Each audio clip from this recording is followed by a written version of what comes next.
Eu vou te contar para onde nós vamos quando morremos. Vou descrever com detalhes como são os planos espirituais, para onde a gente pode ir. E o mais importante, você vai aprender o que determina para onde nós vamos quando a gente desencarna.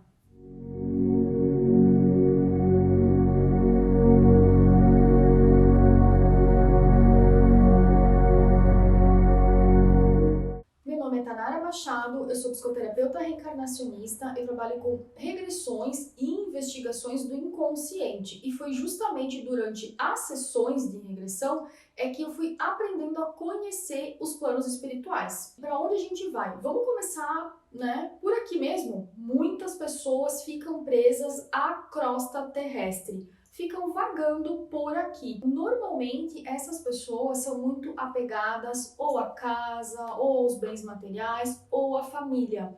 Muitas vezes têm questões mal resolvidas, precisam pedir perdão para alguém. Além da crosta terrestre, qual outro lugar a gente pode ir? Vamos falar do umbral, temido umbral? Na verdade, os espíritas, chamam de umbral, os católicos chamam de inferno, não importa o nome, na realidade é um plano inferior.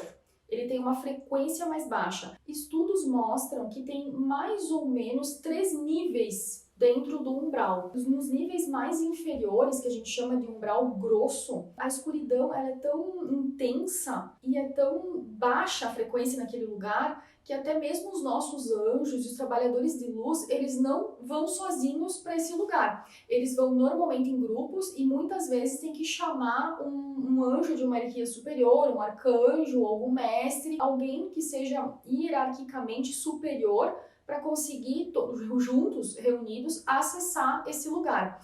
É um lugar muito escuro, não se enxerga absolutamente nada, tem penhascos, muita lama, muitas vezes tem um cheiro muito ruim. E é nesse lugar também que muitas vezes a gente encontra grupos de pessoas afins.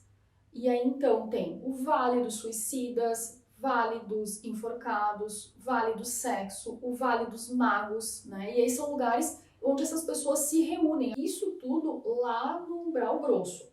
No umbral médio, quando tem um pouco mais de claridade, o céu é em tom alaranjado, é um céu feio. Quando tem rios, a água é suja, as plantas, elas são plantas com espinho, são plantas feias, muitas vezes retorcidas, tem animais ferozes. E até mesmo aqueles animais que não são ferozes, muitas vezes eles são animais gigantescos. Eu já vi aranhas enormes, formigas, Então até aqueles animais que seriam menores, lá eles assumem uma proporção enorme e acabam perseguindo as pessoas. Então assim, gente fugindo de aranha foi o que eu mais vi.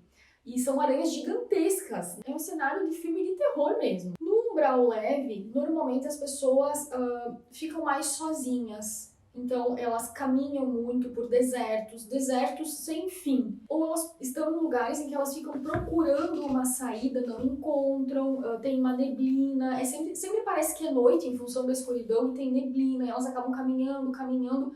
Isso tudo demanda muita energia, cansaço e muitas vezes leva a uma exaustão. Se você quiser conhecer um pouquinho mais de como é o umbral, eu posso te indicar um livro que retrata muito bem esse lugar, que é Memórias de um Suicida, da Ivone do Amaral Pereira. Esse livro ele retrata muito bem o umbral, foi um livro que me marcou bastante e é um cenário tão detalhadamente descrito que para mim chegou até a me dar dor de cabeça nas primeiras páginas. É um livro assim bem pesado, mas é uma ótima leitura, até pra gente ter esse conhecimento, é bem interessante. Para qual outro plano a gente pode ir? A gente pode também ir para um plano intermediário. Ele não é ruim como um umbral, como um plano inferior, e ele também não é bom como um plano astral superior. Ele é um plano intermediário. E justamente por não ser nem bom e nem ruim, normalmente se as pessoas acessam esse plano, elas ficam muito tempo lá. Eu sempre digo, se tu tá num plano ruim, tu quer sair logo daquele lugar. Tu percebe que não é um lugar legal e tu quer sair logo daquele lugar. Se tu tá num plano astral intermediário, tu não tem muito essa percepção, não é bom, mas não é ruim, e vai ficando por ali. Normalmente é um lugar cinza, as pessoas ficam muito sozinhas, tem um estado que é parecido com um estado de sono, em que muitas vezes as pessoas ficam deitadas, dormindo, e elas ficam muito tempo nessa situação. Muitas vezes os nossos anjos nos colocam no plano intermediário nessa situação para que a gente possa desligar. São pessoas que normalmente, quando estavam no plano inferior, passaram por esses processos de perseguição e mentalmente elas estão muito confusas, agitadas, desorientadas, muitas vezes num looping mental. Então, o plano intermediário, o lado positivo dele é esse. Quando a gente vai para lá, a gente fica meio que apagado e aí acaba então se acalmando de toda aquela situação vivida normalmente nos planos inferiores. Para a gente sair de lá, normalmente o nosso anjo tem que receber uma autorização para nos levar para um plano superior. E por fim, vamos falar do plano superior, que é onde todo mundo quer chegar. Nosso objetivo, né, nessa vida é não ter que passar pelos planos inferiores. Se Deus quiser, a gente vai reto para o plano espiritual superior. Agora vamos falar sério, gente. Plano superior. Eles são lugares basicamente iluminados. Lá, quando a gente chega, normalmente a gente vai para um hospital, mas não é como o hospital aqui que a gente conhece terreno. Lá os tratamentos são diferentes, eles são muitas vezes com flores, com chás, com sucos, cromoterapia, muitos passes, cristais. Às vezes a gente passa por tratamentos com água, cachoeiras, rios, fontes, né? É um local de muito amor, de muito acolhimento, de muita compaixão. Os profissionais lá eles são treinados para receber as pessoas, né, que estão chegando muitas vezes com problemas físicos, ainda sentindo dores. E por último, depois então que a gente estuda, né, a gente fica bem naquele local, a gente pode estar apto a trabalhar, porque como eu sempre digo, a gente não vai lá para o plano espiritual e fica deitado na grama sem fazer nada, gente. Tem muito serviço, tem muito trabalho, né? Então a gente também vai trabalhar. E é esse o nosso grande objetivo, tornar a nossa vida lá no plano espiritual útil, podendo ajudar mais pessoas. E agora, o mais importante, o que define para onde a gente vai quando a gente morre, quando a gente desencarna? É a nossa frequência vibracional. É a média, a nossa frequência vibracional é a média da frequência dos nossos pensamentos, dos nossos sentimentos e das nossas atitudes. Então, quando as pessoas dizem assim, fulano morreu, era uma pessoa muito boa, não fazia mal para ninguém, certamente está num lugar bom.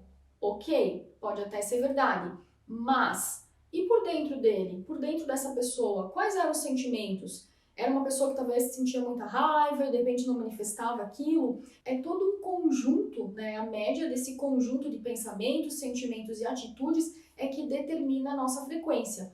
E aí a gente vai para um plano em que a nossa frequência esteja compatível. Então é por isso que é muito importante. Se a gente tem alguma coisa mal resolvida, uma mágoa, sente raiva de alguém, tem que pedir perdão, resolva isso antes de desencarnar, né? Se é uma pessoa muito apegada às coisas materiais, ou se é uma pessoa que nunca parou para pensar, será que existe um plano espiritual? Quando a gente morre tudo acaba? Aí é mais difícil essa pessoa conseguir acessar um plano superior.